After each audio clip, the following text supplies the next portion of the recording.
Nag-atubili ang maliit na fox at nagpatuloy, ang pader at ang demon silang army ay isang pinag-isang entidad. Magkasama silang makakapaglabas ng hindi kapani-paniwalang nakakatakot na kapangyarihan. Kaya, may ganoong sikreto. Mas lalong naging interesado si Hipyang.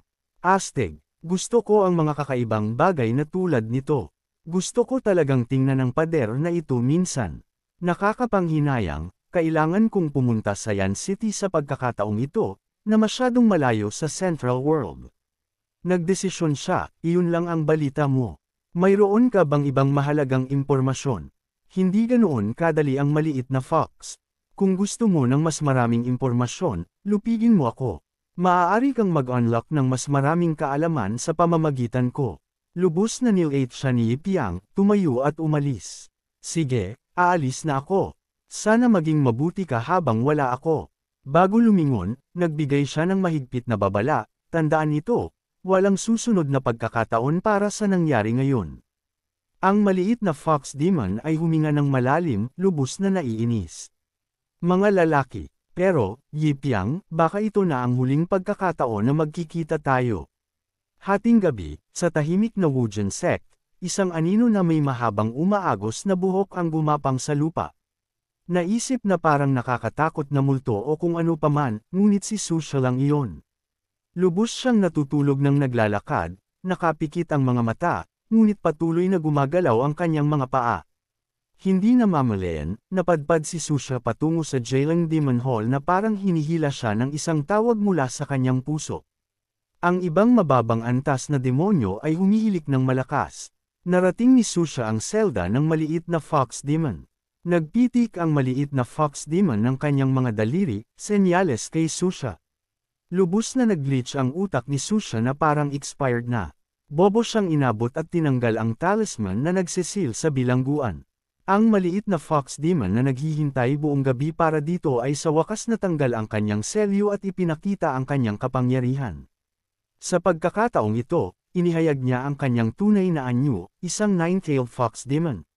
Tumawa siya na parang nakakuha ng ginto, isang mabangis na tawa. Buti na lang, sinamantala ko ang pagkakataon ng tanggalin ang talisman upang gamitin ang mind control sa iyo. Ngayon, sa wakas ay makakalabas na ako dito. Wala ka ng silbi ngayon. Lumingon ang fox sa kanya, maaari ka nang bumalik sa pagtulog. Lumuwa-luwa kinuha ni Susha ang talisman. At bumalik sa kanyang silid, nakapikit pa rin ang kanyang mga mata. Si Jiwuyo, na tuso, ay hindi nakalimot na gumawa muna ng isang paninindigan. Isang buhay na parang humanoid ang lumitaw, na mukhang hindi kapanipaniwala ang totoo. Tiningnan ni Jiwuyo ang kanyang nilikha ng may kasiyahan. Walang malay na pagsasamantala. Bukas, kapag bumaba si Hipyang sa bundok para maglinang, hindi na siya pupunta sa bilangguan para tingnan muli. Umalis siya, iniwan ang makitid na bilangguan. Tuwang-tuwa siyang sinabi, sa oras na bumalik siya, nakatakas na ako sa bilangguan na libu-libong milya ang layo.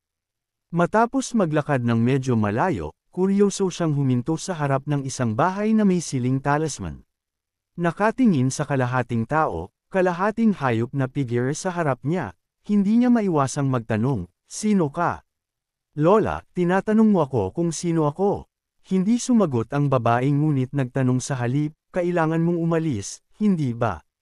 Sumagot si Jiwuyo, oo, hindi pa natutupad ang aking hiling, kailangan kong umalis. Ang babaeng multo ay halos magkaparehong edad ni Jiwuyo. Naghula siya na parang Diyos, oo. Kailan babayaran ang kabaitan? Masyadong malakas ang kalaban mo. Tumanggi si Jiwuyo na makinig, matagal na siyang mapait. Tiyak na maghihiganti ako, kahit na kailangan kong bayaran ito ng aking buong buhay. Isa ka ring matigas na tao. Lola, gusto mo bang tulungan kitang makalabas dito? Mukhang ang bilangguan na ito ay umaangkop sa panlasa ng mga bilanggu. Kaluwagang naglaro ng piano si Lola. Hindi, may appointment ako sa Old Sect Master. Isang taon na lang at aalis na ako. Hindi nilayo ni Jiwuyo na makialam sa negosyo ng ibang tao. Kung gayon, aalis na ako. Salamat, Lola, sa iyong pag-aalaga at paggabay. Mukhang lubos na nag-aalala si Lola kay Jiwuyo. Habang naglalaro ng piano at nagtatanong, ang labanan na iyon ay halos sumire sa iyong kaluluwa.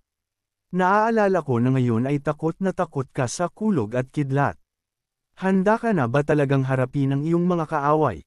Nabanggit ang kulog at kidlat, namutla ang mukha ni Jiwoo, at nauutal siyang sumagot, buong-buo akong handang harapin ito. Narinig ang mga salitang ito, nagpakawala si Lola ng kakaibang bagay. Pagkatanggap, madaling nahuli ni Jiwoo sa kamay ang isang nagniningning na bala. Ito ang primordial bead na ibinigay sa iyo ng Old Sect Master. Sa pamamagitan nito, ang pagpasok at paglabas ng Wuji Sect ay hindi maaapektuhan ng defense formation. Hindi inaasahan, nakilala ko ang isang mabuting tao dito. Sabi ni Jiwoo, naantig, salamat, Lola. Mula sa naantig hanggang sa lamig ng ilunsad ni Lola ang masamang balita.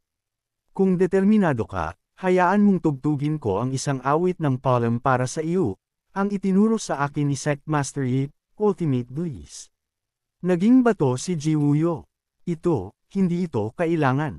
Sobrang masigasig ang matanda, itinaas ang kanyang magagandang maliliit na kamay, handang tumugtog ng isang dating nagmamalasakit na tono, isang lifetime tune. Naglalaro siya na parang baliw. Ang tunog na ginawa niya ay parang suntok sa tenga. Tinakpan ng kanyang pagkanta ang mga sigaw. Ang mga demonyo ay umalangaw-ngaw sa kawalan ng pag-asa, at muli, Long Pai, ikaw na basura. Itigil mo na, kung isa pang nota ang tutugtugin mo, magpapakamatay ako para makita mo. Pumapatay ako ng mga demonyo na pumapatay ng mga tao. Ang mga tao ay tumutugtog ng musika para sa pera, pero ang matandang ito ay tumutugtog ng musika at nawawalan kami ng buhay. Ang Yip Jiao ay hindi pa kailanman ganito aming namimiss ang sect leader. Yip Yang, halika rito ngayon. Isang segundo pa at masisira ako. Si Ju ay umalis na. Ingat, matanda. Napakagaling mong maglaro. Maging ang mga nanunood ay tumakas. Masaya pa rin ang matanda. Tiyak na tumakas ang hanggal. Na batang ito dahil hindi niya kaya. Pero sobrang inspirado ako ngayon, kaya tutugtog ako ng ilang kanta na parang kidlat sa asol. Hindi pa kailanman pinagsisihan ang pagkakaroon ng tainga kaysa ngayon. Hating gabi, ang Jiama Palace ay nalunod sa malambing na musika ng matanda. Panginoon ko, lumipad si Jiwoo sa bubong at ang sect gate ay nagkapira-piraso. Lumingon siya para sa huling sulyap, biglang namimiss ang sect leader. Magkita-kita ulit, Infinity Sect. Hindi tayo. Yip Yang, salamat. Naaalala ang lalaking nakakasama niya sa pagtulog gabi-gabi, Ju Wei. Salamat sa mga gabing may bagyo. Bawat gabing umuulan, umiiyak si Jiwoo sa lupa, sobrang hindi komportable. Naisip ni Yip Yang, narinig ko mula sa old sect leader na takot ka sa kulog at kidlat sa gabi, pero ang reaksyon mo ay tila medyo over the top. Gumanap si Yip Yang bilang isang profesional na psychiatrist at sinabi, ito ay tinatawag na PTSD, isang psikolohikal na balakid ng matandang sugat. Bawat tama ng kidlat, takot na takot si Jiwoo na halos lumipad siya sa tuktok ng mga puno. Medyo malungkot tingnan. Anuman, ang interface ni Ju ay kaibig-ibig. Halika, hawakan mo ang kamay ko. Nandito ako. Ipinapangako ko na walang sinuman, walang kahit isang halimaw o demonyo, ang makakasakit sa iyo. Tinuligsa ni Ju, hindi sa 1,000,000 taon. Ngunit nagpadala ang langit ng isang pambihirang kidlat. Hindi na niya kaya at hinawakan ang kamay ni Yip. Ngumiti siya, napakalambot. Huwag ka nang matakot. Mahigpit niyang hinawakan ang kamay ni Yip, kahit medyo nahihiya. Binal ika ni Ju ang mga araw na iyon ng may nostalgia. Salamat sa pagpapaginhawa sa akin sa mga pinakakomportableng taon at ginawa akong pinakakampante sa panahon ng tag-ulan. Tinitigan ang kalahating hubad na natutulog na anyo ni Yip Yang, hindi na matiis ni Jiwoo. Inisip lang niya na hindi na niya ito makikita sa kanyang buhay. Hindi niya napigilan ang kanyang sarili na lumapit sa kama ni Yip.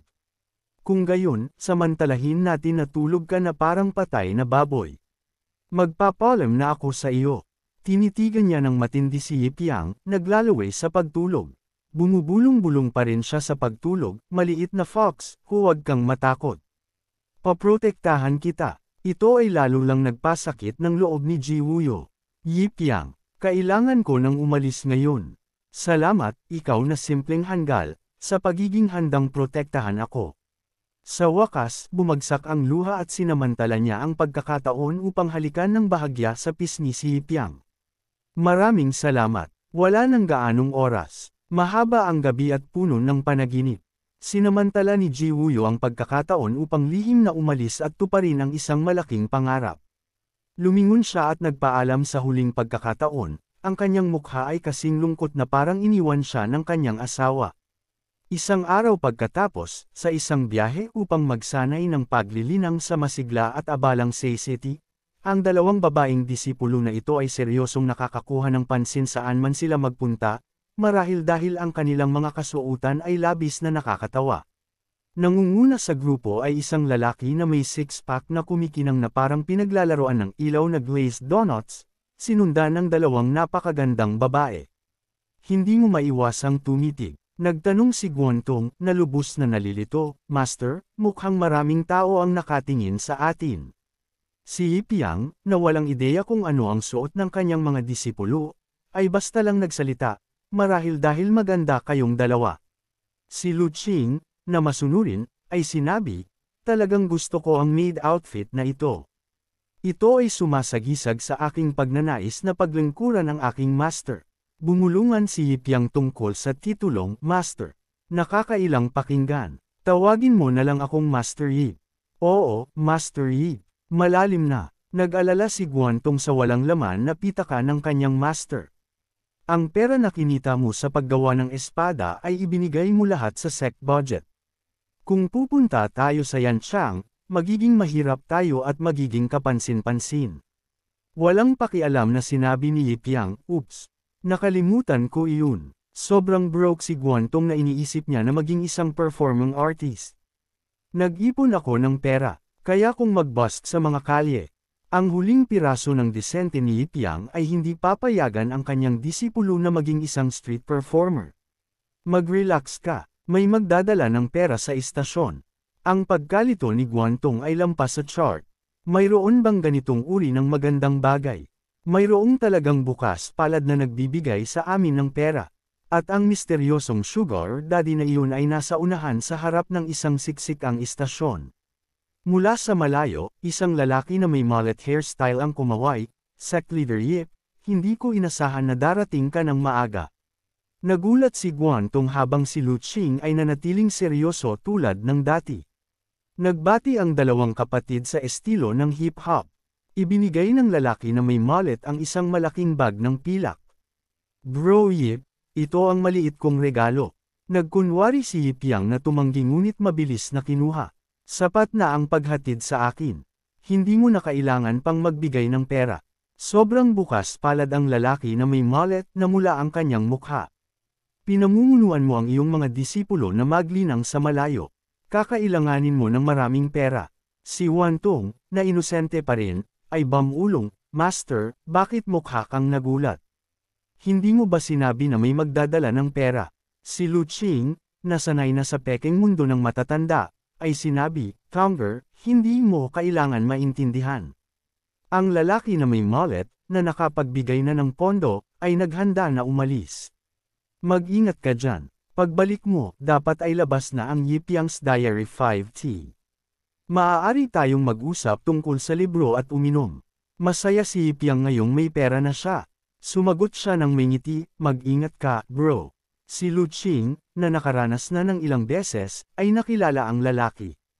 Narinig ko na siya ang anak ng Vice City Lord, pero nagsusumikap siyang kumita ng pera kamakailan. Nagpakita ng simpatsya si Guantong at inosenteng sinabi, sabi ni Susha, ang pera niya ay niloko lahat ni Master. Mukhang napakasimple at madaling maloko ang taong ito.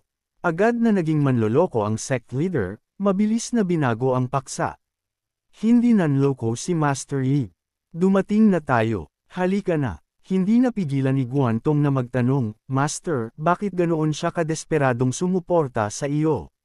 Ngumiti si Yipiang, ang Master of Mystery, at sinabi, ang kwento ng isang lalaki ay isang bagay na hindi ko sasabihin sa iyo. Kung gayon, hayaan mong sabihin ko sa lahat.